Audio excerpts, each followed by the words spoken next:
ഭരണ തുടർച്ച ഉണ്ടാകുമെന്നും ന്യൂനപക്ഷ വോട്ടുകളുടെ ഏകീകരണം ഉണ്ടായിട്ടില്ലെന്നും ബേപ്പൂരിലെ സ്ഥാനാർത്ഥി കൂടിയായ മന്ത്രി PA മുഹമ്മദ് റിയാസ് പറഞ്ഞു.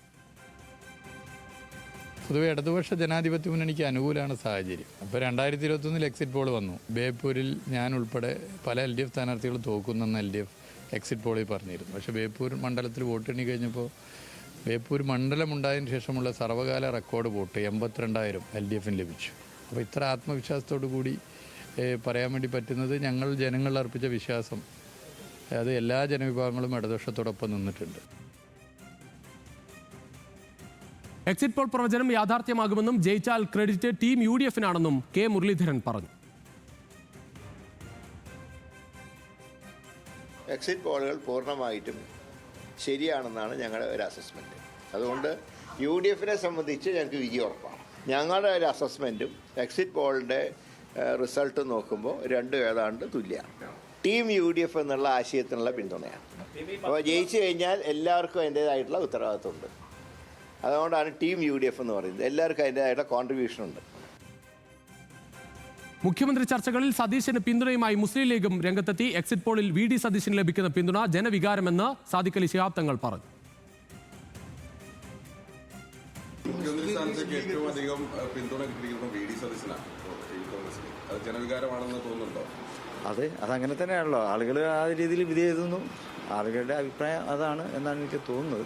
അത് എക്സിറ്റ് പോളിൽ തന്നെയാണ് വന്നിട്ടുള്ളത് അല്ലേ? അതെ അതെ അതെ, ആളുകൾ ആ രീതിയിൽ വിധി എഴുതിയിട്ടുണ്ടാവും. UDF വമ്പൻ ഭൂരിപക്ഷത്തിൽ വിജയിക്കുമെന്ന് തിരുവഞ്ചൂർ രാധാകൃഷ്ണനും പ്രതികരിച്ചു. യഥാർത്ഥത്തിൽ ഞങ്ങൾ ചെയ്ത പ്രയത്നത്തിലുള്ള പ്രയോജനം ഉണ്ടായി എന്നുള്ളതാണ് എൻ്റെ വിശ്വാസം.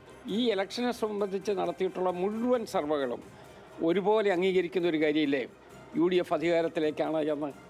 അപ്പോൾ അതിൻ്റെ അർത്ഥം ഈ എക്സിറ്റ് പോളിനകത്ത് യാഥാർത്ഥ്യങ്ങൾ പൂർണ്ണമായിട്ടുണ്ട്. ഇതിനേക്കാൾ അപ്പുറത്തേക്കുണ്ടോ എന്നുള്ളത് ഞങ്ങൾ പരിശോധിക്കുന്നത്. ഏതായാലും വമ്പിച്ച വിജയത്തിലേക്കാണ് UDF പോകുന്നത് എന്നുള്ളത് ഈ ട്രെൻഡ് കാണുമ്പോൾ നമുക്ക് മനസ്സിലാകുന്നതാണ്. കൂടുതൽ വിവരങ്ങളുമായി ബിനിൽ ലീല സാബുവും പ്രസാദ് ഉടുമ്പശ്ശേരിയും ചേരുകയാണ്.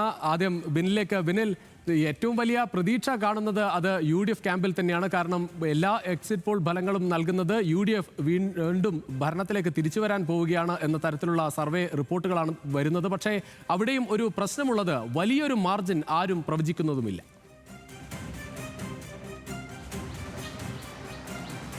രുചീഷ്, വലിയ മാർജിനിൽ ജയിച്ചു വരുമെന്നാണ് തുടക്കത്തിൽ തന്നെ കോൺഗ്രസ് നേതാക്കൾ UDF നേതാക്കളെ പറയുന്നത്. അവർ പറയുന്നത് 100 സീറ്റിലധികം ലഭിക്കുമെന്നാണ് പ്രതിപക്ഷ നേതാക്കം പറഞ്ഞത്. പക്ഷേ എക്സിറ്റ് പോളുകൾ പുറത്തു വന്നപ്പോൾ ആക്സിസ് മൈൻഡ് മാത്രമാണ് 90 സീറ്റിലെങ്കിലും UDF അധികാരത്തിലേക്ക് വരുമെന്ന് പ്രവചിച്ചത്. ബാക്കിയെല്ലാം 90-ൽ താഴെയാണ്. അതിൽ പലതും 70 സീറ്റ് മുതൽ എന്നാണ് പറയുന്നത്. അങ്ങനെ നോക്കിക്കഴിഞ്ഞാൽ ഒരു ഇഞ്ചോടിഞ്ച് പോരാട്ടമാണ് നടക്കുന്നത്. അവിടെ കൃത്യമായിട്ടുള്ള ഒരു വലിയ മാർജിനുകൾ ഭൂരിപക്ഷം കാണുന്നത്. പക്ഷേ കോൺഗ്രസ് നേതാക്കൾ വലിയ ആത്മവിശ്വാസത്തിലാണ്. ജയിക്കുമെന്ന പൂർണ്ണ ആത്മവിശ്വാസം അവർക്കുണ്ട്. ഇന്ന് രാവിലെ പ്രതികരിച്ച K മുരളീധരൻ അടക്കം പറയുന്ന കാര്യം എക്സിറ്റ് പോളുകൾ അങ്ങനെ അനുകൂലമാണ്, അത് അങ്ങനെ തന്നെ സംഭവിക്കും എന്നാണ് മനസ്സിലാക്കാൻ കഴിയുന്നതാണ് K മുരളീധരൻ പറഞ്ഞത്. അദ്ദേഹം പറഞ്ഞത് 90 സീറ്റിലെങ്കിലും നേടി 85-90 സീറ്റ് നേടി അധികാരത്തിൽ വരാൻ കഴിയുമെന്നാണ് K മുരളീധരൻ പറയുന്നത്. തിരുവഞ്ചൂർ പറഞ്ഞ് വെച്ച ഒരു കാര്യം അതിനേക്കാൾ കൂടുതൽ ലഭിക്കുമെന്നൊരു പ്രതീക്ഷ ആണ് അവർക്കുള്ളത്. എക്സിറ്റ് പോൾ എല്ലായ്പ്പോഴും ഒരു സൂചന മാത്രമാണ്, കൃത്യമായ പൂർണ്ണമായ ഒരു കണക്കൊന്നുമല്ല. എങ്കിൽ പോലും ഏകദേശം കഴിഞ്ഞ തവണത്തെയൊക്കെ കണക്ക് പരിശോധിച്ചാൽ 2 എക്സിറ്റ് പോൾ ഫലം വന്നത്, 2 ഏജൻസി നടത്തിയ ഫലം വന്നത് 100 സീറ്റിൽ അധികം നേടി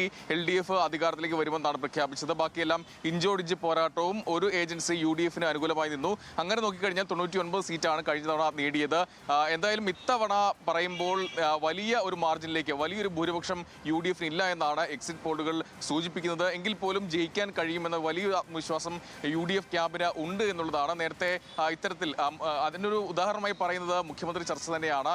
3 പേർ KC വേണുഗോപാലും VD സതീശനും രമേശ് ചെന്നിത്തലയും മുഖ്യമന്ത്രി സ്ഥാനത്തിനായി ഇവിടെ രംഗത്തുണ്ട്. അതിനുള്ള നീക്കങ്ങൾ അവർ നടത്തുകയും ചെയ്യുന്നുണ്ട്. KC വേണുഗോപാൽ അനുകൂലികൾ ഒരു പാട്ടുമായി മുഖ്യമന്ത്രി സ്ഥാനത്തേക്ക് അദ്ദേഹം വരുന്ന പാട്ട് ഇറക്കുകയും പിന്നീട് രമേശ് ചെന്നിത്തല ഒരു ഫുൾ പേജ് പരസ്യം നൽകുന്നു. അങ്ങനെ മുഖ്യമന്ത്രി സ്ഥാനത്തിനായുള്ള വലിയ നീക്കം നടത്തുന്നു. അതിനിടെയാണ് ഇപ്പോൾ എക്സിറ്റ് പോളുകൾ കൂടി വന്നിരിക്കുന്നത്. അല്പം മുമ്പ് സാദിഖ് അലി ശിഹാബ് തങ്ങൾ പ്രതികരിച്ചിരുന്നു. അദ്ദേഹം പറഞ്ഞ കാര്യം VD സതീശന് അനുകൂലമായിട്ടാണ് അദ്ദേഹം സംസാരിച്ചത്. നേരത്തെ മുസ്ലിം ലീഗിന്റെ നേതൃയോഗത്തിലും VD സതീശനെ പിന്തുണയ്ക്കാൻ അവർ തീരുമാനിച്ചിരുന്നു. ആ തീരുമാനിക്കാനുള്ള കാരണം 5 വർഷം നയിച്ചത് VD സതീശനാണ്. അതുകൊണ്ട് അദ്ദേഹം തന്നെയാണ് മുഖ്യമന്ത്രി മുഖ്യമന്ത്രി സ്ഥാനത്തിന് യോഗ്യൻ, അതുകൊണ്ട് അദ്ദേഹത്തെ പിന്തുണയ്ക്കാമെന്നൊരു തീരുമാനത്തിലേക്കാണ് മുസ്ലിം ലീഗ് നേതൃയോഗം പറഞ്ഞത്. ഇന്ന് സാദിഖ് അലി ശിഹാബ് തങ്ങൾ അത് പരോക്ഷമായി പറയുകയും ചെയ്യുകയാണ് ചെയ്തിട്ടുള്ളത്. നിലവിൽ എന്തായാലും കോൺഗ്രസ് ക്യാമ്പ് UDF ക്യാമ്പ് വലിയ ആത്മവിശ്വാസത്തിലാണ്.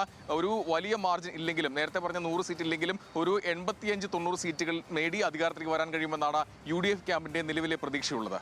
രുചീഷ്.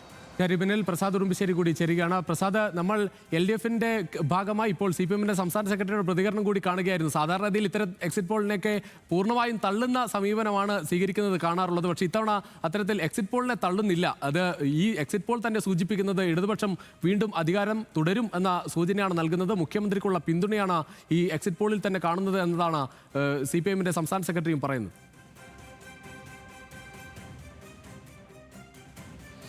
രുചീഷ്, ഈ എക്സിറ്റ് പോളിലുള്ള ചില വൈരുദ്ധ്യങ്ങളാണ് അത്തരത്തിലൊരു ആത്മവിശ്വാസം നൽകാൻ LDFനെ പ്രേരിപ്പിക്കുന്നത് എന്നുള്ളതാണ് ഏറ്റവും പ്രധാനപ്പെട്ടത്. ഇപ്പോൾ ഈ നമ്മൾ നടത്തിയ 10 ഏജൻസികൾ നടത്തിയ സർവേയിൽ ശരാശരി 60 സീറ്റിന് മുകളിൽ 65 സീറ്റോളം LDFന് പറയുന്നുണ്ട്. ഇപ്പോൾ ശരാശരിയാണ് നോക്കുകയാണെങ്കിൽ അത്രത്തോളം സീറ്റുണ്ട്. അപ്പോൾ ഒരു എക്സിറ്റ് പോൾ അതേപടി അല്ല യഥാർത്ഥത്തിൽ വരിക എന്നുള്ളതാണ്. 10% അല്ലെങ്കിൽ 10% കൂടുതൽ എറർ ഫാക്ടർ കൂടി അതിനകത്ത് വരാൻ സാധ്യതയുണ്ട്. അങ്ങനെ വരികയാണെങ്കിൽ ആ എറർ ഫാക്ടർ LDFനാണ് അനുകൂലമായി നിൽക്കുന്നത് എങ്കിൽ സ്വാഭാവികമായും LDF അധികാരത്തിലേക്ക് വരും എന്ന് തന്നെയാണ് ഇവരുടെ ഈ വിശദീകരണത്തിൻ്റെയും ആത്മവിശ്വാസത്തിൻ്റെയും ഒക്കെ ഒരു പ്രധാനപ്പെട്ട കാരണം. മറ്റൊരു പ്രധാനപ്പെട്ട വൈരുദ്ധ്യം എന്ന് പറയുന്നത് മുഖ്യമന്ത്രി സ്ഥാനാർത്ഥികളിൽ VD സതീശിനേക്കാൾ പിന്തുണ നിലവിൽ മുഖ്യമന്ത്രി പിണറായി വിജയനുണ്ട് എന്നുള്ളതാണ്. 33% ആളുകൾ ആക്സിസ് മൈ ഇന്ത്യയുടെ സർവേയിൽ അദ്ദേഹത്തിന് പിന്തുണ നൽകുന്നു. അപ്പോൾ പിണറായി വിജയനുള്ള പിന്തുണ എന്ന് പറയുന്നത് സർക്കാരിനുള്ള പിന്തുണയാണ്. അപ്പോൾ അത് മണ്ഡലത്തിൽ കൂടുതൽ ഗുണകരമായി തീരുക അതാത് മണ്ഡലങ്ങളിൽ മത്സരിക്കുന്ന LDF സ്ഥാനാർത്ഥികൾക്കാണ്. അതുകൂടി ഇവരുടെ ആത്മവിശ്വാസത്തിൻ്റെ മറ്റൊരു പ്രധാന ഘടകമായി മാറുന്നു.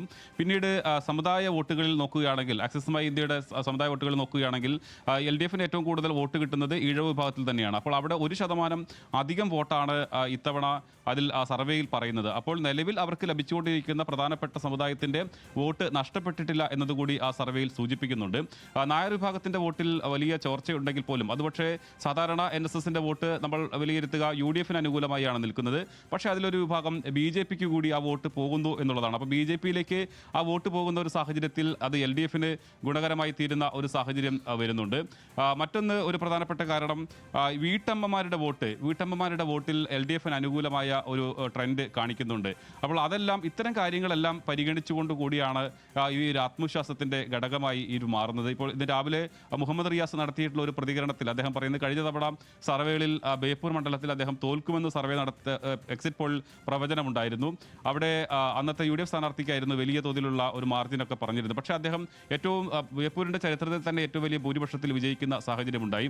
തൃത്താലയിലാണെങ്കിൽ കഴിഞ്ഞ തവണ MP രാജേഷ് പരാജയപ്പെടും എന്നതായിരുന്നു സർവേ റിപ്പോർട്ടുകൾ വന്നിരുന്നത്. അദ്ദേഹം വിജയിക്കുന്ന സാഹചര്യം. അങ്ങനെ പല മണ്ഡലങ്ങളിലും അത്തരത്തിലുള്ള മാറ്റലുകൾ ഇവർ ചൂണ്ടിക്കാണിക്കുന്നുണ്ട്. ഇനി മറ്റൊരു പ്രധാനപ്പെട്ട കാര്യം കൂടി, ന്യൂനപക്ഷ വിഭാഗങ്ങളിൽ മുസ്ലിം വിഭാഗത്തിൽ നിന്നാണ് ഏറ്റവും കൂടുതൽ UDFന് അനുകൂലമായ ഒരു ഒഴുക്ക് ഉണ്ടായതായി എക്സിറ്റ് പോളുകൾ വ്യക്തമാക്കുന്നത്. 17% അങ്ങോട്ട് മാറി എന്നുള്ളതാണ്. അപ്പോൾ LDFന്റെ ഭാഗമായി അത് കൂടുതൽ അല്ലെങ്കിൽ അവരെ ബാധിക്കാൻ പോകുന്നത് വടക്കൻ കേരളത്തിലാണ്. മുസ്ലിം വിഭാഗത്തിൽ നിന്നുള്ള ഒരു ഒഴുക്ക് ഉണ്ടായിട്ടുണ്ടെങ്കിൽ അതിൽ നിലവിൽ തന്നെ മലപ്പുറം ജില്ലയിൽ ഭൂരിപക്ഷം സീറ്റുകളും UDFന് ലഭിച്ചുകൊണ്ടിരിക്കുന്നതാണ്. പിന്നെ അവരെല്ലാം തന്നെ UDF ഈ തെരഞ്ഞെടുപ്പിൻ്റെ സമയം തൊട്ട് പറയുന്ന ഒരു പ്രധാനപ്പെട്ട കാര്യം കോഴിക്കോട് ജില്ലയിൽ വലിയ നേട്ടമുണ്ടാക്കാൻ കഴിയും എന്നുള്ളതാണ്. അത് നമുക്ക് കാത്തിരുന്ന് കാണേണ്ടതാണ്.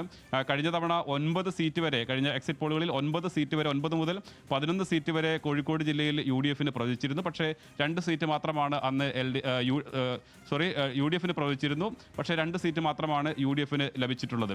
ഇത്തവണ ഒരുപക്ഷെ CPMന്റെ തന്നെ വിലയിരുത്തൽ പ്രകാരം നിലവിലെ UDFന്റെ 2 സീറ്റുകൾക്ക് പുറമെ LDFന്റെ 3 സിറ്റിംഗ് സീറ്റുകൾ നഷ്ടപ്പെടാൻ സാധ്യതയുണ്ട്. പരമാവധി 5 സീറ്റുകളായിരിക്കും അല്ലെങ്കിൽ 6 സീറ്റുകളായിരിക്കും UDFന് ലഭിക്കുക. ബാക്കി 13 സീറ്റിൽ 7 സീറ്റും LDFന് ലഭിക്കുമെന്നൊരു വിലയിരുത്തൽ അവർക്കുണ്ട്. കണ്ണൂരിലേക്ക് വന്നാലും ഇപ്പോൾ തളിപ്പറമ്പോ അല്ലെങ്കിൽ പയ്യന്നൂരിലോ ഒരുപക്ഷെ നഷ്ടപ്പെട്ടേക്കാം എന്നുള്ളതാണ്. അഴീക്കോട് ഒരുപക്ഷെ നഷ്ടപ്പെട്ടേക്കാം എന്നുള്ള ഒരു വിലയിരുത്തലുണ്ട്. അപ്പോൾ അങ്ങനെ നോക്കുമ്പോൾ വലിയ തോതിൽ ഒരു ട്രെൻഡ് ഒന്നാകെ UDF തൂത്തുവാരും എന്ന തരത്തിലൊരു ട്രെൻഡ് എക്സിറ്റ് പോളുകളിൽ ഇല്ല എന്നത് തന്നെയാണ് LDF നേതാക്കൾക്ക് നൽകുന്ന ഒരു ആത്മവിശ്വാസം. അത് നേരത്തെ പറഞ്ഞതുപോലെ എല്ലാ സർവേകളിലും ഉണ്ടാകുന്ന ഒരു എറർ ഫാക്ടർ, ആ ഫാക്ടറിൽ അനുകൂലമായി മാറിക്കഴിഞ്ഞാൽ, LDFന് അനുകൂലമായി കഴിഞ്ഞാൽ സ്വാഭാവികമായും LDFനാണ് അത് പ്രയോജനം ലഭിക്കുക എന്ന് തന്നെയാണ് ഈ ആത്മവിശ്വാസത്തിൻ്റെ കാരണം. ശരി, തീർച്ചയായും പ്രസാദ്, അത് തന്നെയാണ് ആ കണക്കുകളിൽ വ്യക്തമാണ്. സി ന്യൂസിന്റെ കണക്കുകളിൽ 70 എന്ന നമ്പർ വരെ LDF-ന് പറയുന്നുണ്ട്. അതോടൊപ്പം പി മാർക്കിയോവിന്റെ കണക്കിൽ 69 എന്ന നമ്പർ പറയുന്നുണ്ട്. ഇത് തന്നെയാണ് ഈ ആത്മവിശ്വാസത്തിന് കാരണം. ബിനിൽ ലീല സാബു ഒരിക്കൽ കൂടി ചേരുകയാണ്. ബിനിൽ, എന്തായാലും UDF വലിയ ആത്മവിശ്വാസം പ്രകടിപ്പിക്കുന്നു. അതോടൊപ്പം ഈ എക്സിറ്റ് പോളിനേക്കാളും വലിയൊരു വിജയം ഉണ്ടാകും എന്ന ഒരു പ്രതീക്ഷയാണ് അവർക്കുള്ളത്. പക്ഷേ അതേസമയം തന്നെ ഈ മുഖ്യമന്ത്രി ആരാകും എന്ന ചർച്ചയ്ക്ക് മുസ്ലിം ലീഗ് ഒരു വലിയ തരത്തിൽ ഒരു പിന്തുണ, ഒരു തരത്തിൽ ഈ ചർച്ചയ്ക്ക് ഏത് തരത്തിലാകും ഈ മുഖ്യമന്ത്രി സ്ഥാനത്തേക്ക് ഒരു ചർച്ച ഉയർന്നു വന്നാൽ ലീഗിന്റെ നിലപാട് എന്ന് വ്യക്തമാക്കുന്ന തരത്തിലാണ് VD സതീശന് ഒരു പിന്തുണ നൽകുന്നത്.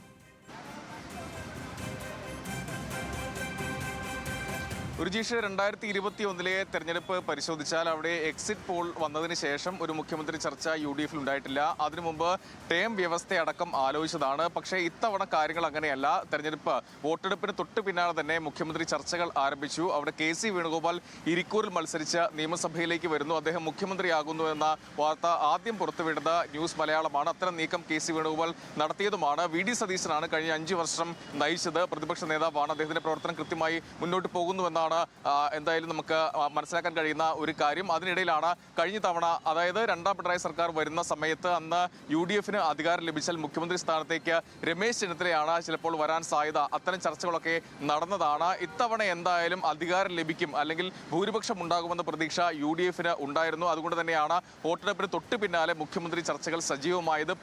പല തരത്തിലാണ് നേതാക്കൾ ആ നീക്കം നടത്തിയത്. KC വേണുഗോപാൽ അനുകൂലികൾ ഒരു പാട്ട് ഇറക്കി മുഖ്യമന്ത്രി സ്ഥാനത്തേക്ക് KC വേണുഗോപാൽ വരുന്നു, നേതാവ് വരുന്നു എന്നുള്ള ഒരു പാട്ടൊക്കെയാണ് രംഗത്തേക്ക് ഇറക്കിയത്. VD സതീശന് അനുകൂലമായി സംസ്ഥാനത്ത് പലയിടത്തും ഫ്ലെക്സുകൾ ഉയർന്നു. മലപ്പുറത്ത് ഫ്ലെക്സ് 2 തവണയാണ് ഉയർന്നത്. അതോടൊപ്പം തന്നെ കൊച്ചിയിൽ ഫ്ലെക്സ് ഉയർന്നെങ്കിലും എതിർത്തും ഫ്ലെക്സ് വന്നു.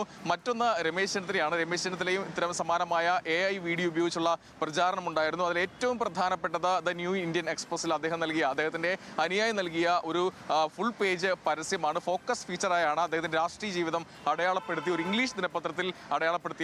മലയാളികൾക്ക് രമേശ് ചെന്നിത്തല ആരാണെന്ന് പറഞ്ഞ് മനസ്സിലാക്കേണ്ട കാര്യമില്ല. പക്ഷേ ഒരു പ്രത്യേക സാഹചര്യമാണ്. അദ്ദേഹം ഇംഗ്ലീഷ് പത്രത്തിലാണ് ആ പരസ്യം അനുയായി നൽകിയത് എന്നുള്ളതുമാണ്. അതിൽ അതൃപ്തിയുണ്ട് എന്ന് അദ്ദേഹം പറഞ്ഞെങ്കിൽ കൂടി, അല്ലെങ്കിൽ അദ്ദേഹത്തിന്റെ ഒപ്പം നിൽക്കുന്ന ആളുകൾ പരസ്യമായി പറഞ്ഞെങ്കിൽ കൂടി, അദ്ദേഹത്തിനൊപ്പം നിൽക്കുന്ന ഏറ്റവും പ്രധാനപ്പെട്ട ആൾ തന്നെയാണ് ആ പരസ്യം നൽകിയത്. അത്തരം നീക്കങ്ങളാണ് UDF-ന്റെ ഭാഗത്തു നിന്നും ഉണ്ടായത്. നിലവിൽ എന്തായാലും കെ മുരളീധരൻ അടക്കമുള്ള ആളുകൾ തെരഞ്ഞെടുപ്പ് സമയത്ത് പറഞ്ഞ ഒരു കാര്യം, ഇത് ഗ്രൂപ്പ് ഡാൻസ് ആണ്, അവിടെ സിംഗിൾ ഡാൻസ് വേണ്ടതൊരു വിമർശനം, ഒരു പരിഹാസ രൂപേണയുള്ള വിമർശനം അദ്ദേഹം അടക്കമുള്ള ആളുകൾ ഉണ്ടായിരുന്നു. പക്ഷേ ആ സിംഗിൾ ഡാൻസ് ആണ് നമ്മൾ ഈ കഴിഞ്ഞ കുറച്ച് ദിവസങ്ങളായി കണ്ടത്. എക്സിറ്റ് പോളുകൾ വന്നു. എക്സിറ്റ് പോളുകൾ UDF-ന് വലിയ ആത്മവിശ്വാസം പകരുന്നതാണ്. കാരണം അവർക്ക് ജയിക്കാൻ കഴിയും. നേരത്തെ തിരുവഞ്ചൂർ പറഞ്ഞത് ഈ പറയുന്ന 90 സീറ്റാണ് പരമാവധി ആക്സിസ് മൈ ഇന്ത്യ പ്രവചിച്ചത്. അത് മാത്രമാണ് 90 സീറ്റാണ്. ഈ 10 ഈ എക്സിറ്റ് പോളുകളിൽ ഏറ്റവും കൂടുതലായി വന്നത് 90 ആണ്.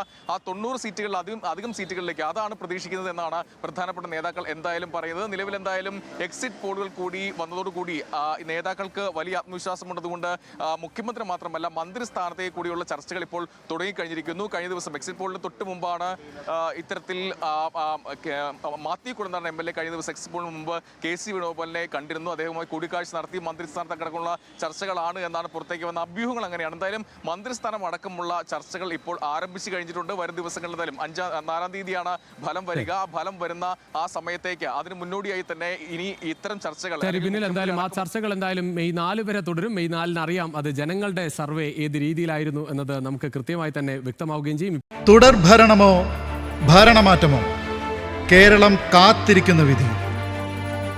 മെയ് 4-ന് തത്സമയം ന്യൂസ് മലയാളം ഡിജിറ്റലിൽ.